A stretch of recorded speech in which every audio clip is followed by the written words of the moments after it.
Hello student, I am Jilajit Yadav. Today our next chapter is equilibrium and our topic is equilibrium state. A certain point of times when there is no change in the concentration of reactant and product even if the time proceeds, this situation is called equilibrium state. अगर हम एक ऐसी process लें जो forward direction में भी हो रही हो और बैकवर्ड डायरेक्शन में भी हो रही हो, तो टाइम के साथ एक ऐसी सिचुएशन आएगी कि दोनों की जो कंसंट्रेशन है वह सेम हो जाएगी, उसमें कोई चेंजिंग नहीं होगी। तो ऐसे जो है इस टाइप की स्टेट को हम बोलते हैं इक्विलिब्रियम स्टेट। इसका मतलब ऐसा हुआ कि यह इक्विलिब्रियम स्टेट केवल ऐसी जो है पॉइंट पर डिपेंड करेगा, ऐसे रिएक्शन के लिए डिपेंड करेगा जो forward and backward both direction में कैरी हो रहा हो। तो इसका मतलब रिवर्सिबल रिएक्शन होना चाहिए। फिर से सुनो सभी लोग, a certain point of times when there is no change in the concentration of reactant and product even if the time proceeds, this situation is called equilibrium state. तो रिवर्सिबल रिएक्शन क्या होता है? Reversible reaction, in reversible reaction forward and reverse reactions continuously occurred and we find it as equilibrium state.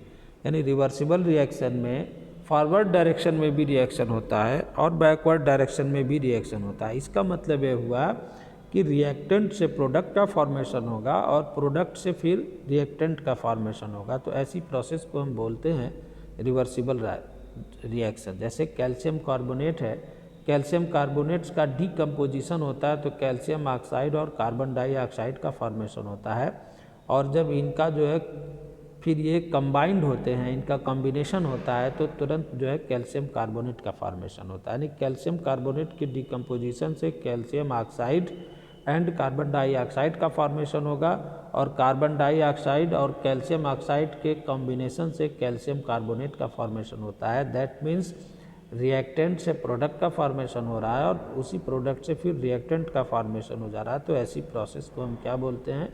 Reversible process, यानी reversible process या reversible reaction. Irreversible reaction, the reaction which occur only in forward direction is called irreversible reaction. यानी ऐसा reaction जो केवल forward direction में हो रहा हो, बैकवर्ड डायरेक्शन में ना हो रहा हो, तो इसे हम क्या बोलते हैं?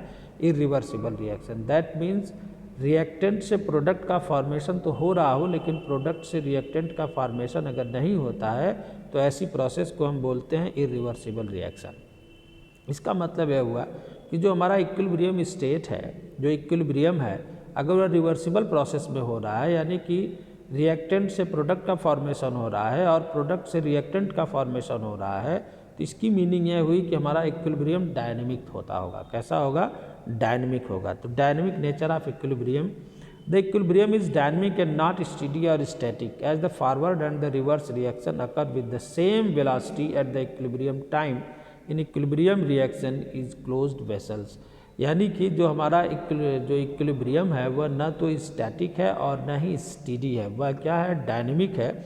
मतलब क्यों डायनेमिक है? क्योंकि रिएक्टेंट से प्रोडक्ट का फॉर्मेशन होगा और प्रोडक्ट से रिएक्टेंट का, जैसे हमने एक एग्जांपल दिया था, कैल्शियम कार्बोनेट से कैल्शियम ऑक्साइड और कार्बन डाइऑक्साइड का फॉर्मेशन हो रहा है और फिर ये कंबाइंड होकर के कैल्शियम कार्बोनेट बना दे रहे हैं। तो अगर हम किसी भी रिएक्टेंट या तो इस रिएक्शन में हम रिएक्टेंट की कंसंट्रेशन की वैल्यू इंक्रीज कर दें या प्रोडक्ट की कंसंट्रेशन की वैल्यू इंक्रीज कर दें, तो हमारा जो इक्विलिब्रियम है वो शिफ्ट हो जाएगा अपोजिट साइड में। जैसे अगर हमने रिएक्टेंट की जो है मोलर कंसंट्रेशन इंक्रीज कर दी तो यह शिफ्ट हो जाएगा प्रोडक्ट की ओर, और अगर हमने प्रोडक्ट की का जो है कंसंट्रेशन इंक्रीज कर दिया तो ये अपोजिट साइड में रिएक्टेंट की ओर जो है क्या करेगा? शिफ्ट हो जाएगा।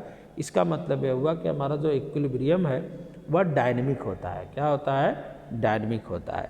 अभी मैं इसका जो है साथ साथ में वीडियो के साथ नोट्स भी भेज रहा हूँ, इसलिए सभी स्टूडेंट वीडियो सुनने के बाद नोट्स जो है उसको देखते रहेंगे, नोट्स बना के, और वीडियो सुनते रहेंगे तो बहुत आसानी से समझ में आएगा। और नोट्स भी साथ साथ में प्रिपेयर करते रहेंगे।